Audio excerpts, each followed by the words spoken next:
మొత్తం అటు రాయలసీమ, ఇటు కోస్తా, ఇటు ఉత్తరాంధ్ర, అన్ని ప్రాంతాల్లో కూడా ఏదైతే జగన్మోహన్ రెడ్డి గారు సంక్షేమ అభివృద్ధి అనే 2 కార్యక్రమాలు చేశారు అని మా ఉందో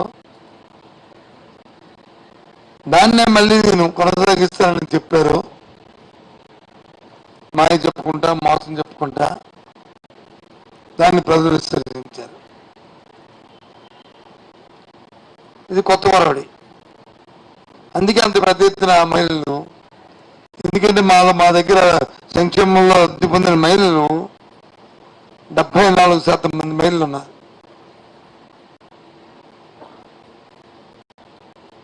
ఈ రాష్ట్రంలో 74% మంది మహిళలు పెద్ద ఎత్తున వచ్చి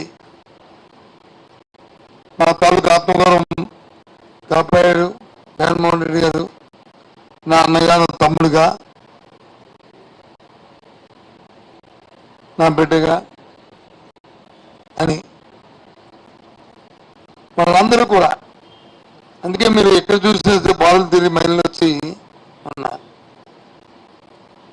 దాంతోపాటు వృద్ధులు,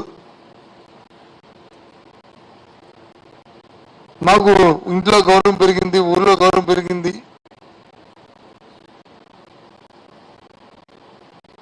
మమ్మల్ని వచ్చి చేతిచ్చి ఆదుకున్నాడు. ఈయన 1వ తరగతి పెన్షన్ అనేది ఆశామాసి ఎప్పుడు మీ జీవితంలో చూడలేదు. పేదరికమైన మా తిరిగికంట ఈయన జగన్మోహన్ రెడ్డి ఆదుకున్నాడు, దాన్ని మరిపించాడు. ఈ బాబు 10 కాలాల పట్టు ఉండాలా జగన్మోహన్ రెడ్డి గారు, ఉంటేనే న్యాయం జరుగుతాయని వాళ్ళందరూ కూడా పెద్ద ఎత్తున వచ్చారు.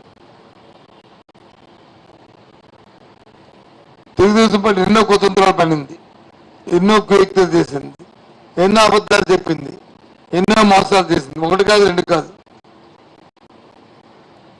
సడన్ గా మధ్యలో ల్యాండ్ యాక్ట్ తీసుకొచ్చింది, లేని చట్టాన్ని తీసుకొచ్చి రైతులను ముప్పెడదాం చూసింది. కానీ రైతు ఎక్కడ కూడా చెక్ చేస్తారు. సంక్షేమం ఆపడానికి ప్రయత్నం చేసి వాళ్ళు తిరిగి మళ్ళీ మేమే దాంట్లో అకౌంట్లో డబ్బులు లేవని చెప్పి మోసం చేయడం ప్రయత్నం చేసింది. అయినా మోసాలు తెలుసు, నిజాలు తెలుసు, అందుకే చేశారు. అందుకు రాజకీయాల్లో, ప్రజా జీవితాల్లో నిజాయితీ ముఖ్యం, చెప్పింది చేయడం అనేది ముఖ్యం. బ్రాండ్ మాట తప్పుడు మనం తిప్పరని అది స్వర్గీయ రాజశేఖర్ గారికి ఉంది, మళ్ళీ జగన్మోహన్కి వచ్చింది ఆ వారసత్వం. అదే రీతిలో ప్రధానులు కూడా వచ్చారు.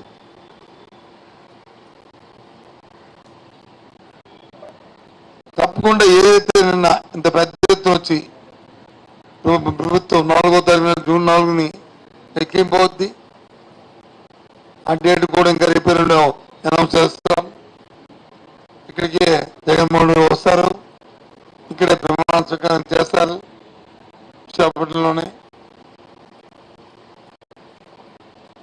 కనుల పండుగ ఏదైతే ఆకాంక్షలు ఉన్నాయో ఆకాంక్షలని నెరవేర్చడమే కాకుండా ఏవైతే ప్రభుత్వంలో రిఫార్మ్స్ ఉన్నాయో దాన్ని కొనసాగిస్తూ అటు విద్యలో కానీ వైద్యంలో కానీ దాంతోపాటు అభివృద్ధి కార్యక్రమాన్ని ముఖ్యంగా విశాఖ విజన్ ఏదైతుందో విజన్ అచీవ్ చేస్తూ ఉద్యోగ అవకాశాలు ఇస్తూ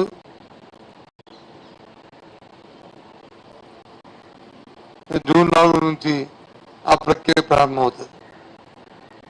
ముఖ్యంగా పాల్గొన్న ఈ ఎన్నికల్లో ఎన్నో ఒడిదుడుకులు పాల్గొని ఎన్నో ఇబ్బందులు ఓర్చి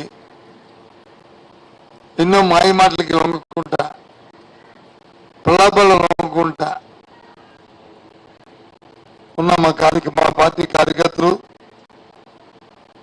మా నాయకులు, అలాగే వాటర్ సోదరులు సోదరిమణులందరికీ కూడా వ్యక్తిగతంగా పార్టీ పరంగా నేను కృతజ్ఞతలు తెలియజేస్తాను. ఎందుకంటే ఇది బాగా సంగ్రామం. ఎన్ని కుయుక్తులు పన్నారో దాని అన్ని కుయుక్తులు అన్ని ఏదో చెప్తాం కదా, సామధానం బాధ దండోపాయం అన్ని అన్ని అన్ని ఉపయోగించారు. ఒకటి కాదు, రెండు కాదు. ఆఖరికి స్వయాన్న నేను పార్టీకి రాజీనామా చేస్తున్నట్టు లేఖను కూడా సృష్టించింది. ఎంత దౌర్భాగ్యం, ఎంత దిగజాడుతామో దీన్ని బట్టి తెలుస్తుంది.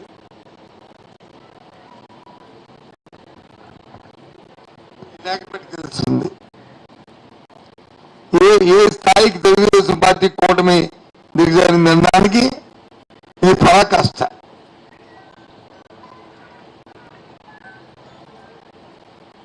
ఇది ఒక మచ్చం ఇలాంటివి, ఇది ఒక చిన్న విషయం. అంటే ఏదైనా ఏదో విధంగా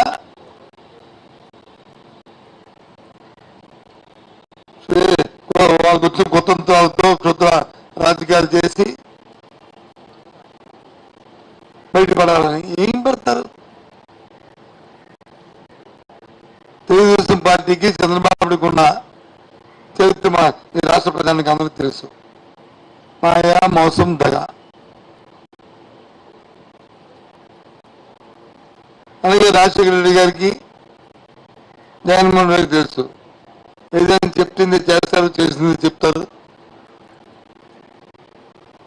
రైతు పెట్టేవాడిగా ఉండాలి కానీ చేయి పట్టేవాడిగా ఉండకూడదు, చేయి పెట్టేవాడిగా ఉండాలని నానుడిని విశ్వసిస్తారు. పేదవాడు కానీ ఉన్నాయంటే వారికి చేయూత ఇవ్వాలి. పేదవాడు పేదవాడిగా ఉండకూడదు. రైతు కూలీగా ఉండకూడదు. వాళ్ళు డాక్టర్, ఇంజనీర్ అవ్వాలి అని నమ్మిన వాళ్ళు. కూలీగా ఉండకంటే కూలి కూడా పెద్దవాడు అవ్వాలి, కార్పొరేట్ అవ్వాలని నమ్మిన వ్యక్తులు వీళ్ళు. ఆ విధంగా నమ్మారు కాబట్టి, ఆ విధమైన మేనిఫెస్టో ఇచ్చారు కాబట్టి, మాయం చెప్పకుండా 5 సంవత్సరాలు మళ్ళీ రిపీట్ చేస్తారని, 5 సంవత్సరాలు నా పరిపాలన నమ్మి మీకు మంచి జరిగితేనే నాకు ఆశీర్వాదం కోరిన మరి నాయకుడు ఈ దేశంలో ఎవరు లేరు, జగన్మోహన్ ఒక్కరే. కాబట్టే ఆయన మళ్ళీ ఇంత పెద్ద ఎత్తున ఆయన ఆశీర్వదించిన ఆ తల్లులకి, మహిళామణులకి, సోదరులకి, అన్నలకి, తమ్ముళ్ళకి అందరికీ కూడా మరొకసారి కృతజ్ఞతలు చెప్తూ, ఇదే విధంగా మా పార్టీ కార్యకర్తలందరూ ఉన్న వాళ్ళందరూ కూడా చాలామంది చెప్పారు, సచివాలయం వ్యవస్థ పెట్టారు, కార్యకర్తలకు విలువ లేకుండా చేశారు అని. సచివాలయం వ్యవస్థ పెట్టింది అవినీతి రూపం. కార్యకర్త ఇప్పుడు కూడా నాయకుడి గుండెల్లో, పార్టీ గుండెల్లో ఉంటాడు. ఏదైతే జన్మభూమి కమిటీ లాంటి అవినీతి ఏదైతుందో అలాంటివి లేకుండా ఉండడానికి సచివాలయం వ్యవస్థ ఏదైతే పూజ్య బాపూజీ కళ్ళ కన్నా గ్రామ స్వరాజ్యం గుమ్మం ముందే పరిపాలన ఉండాలని కోరుకున్నారో ఆ వ్యవస్థ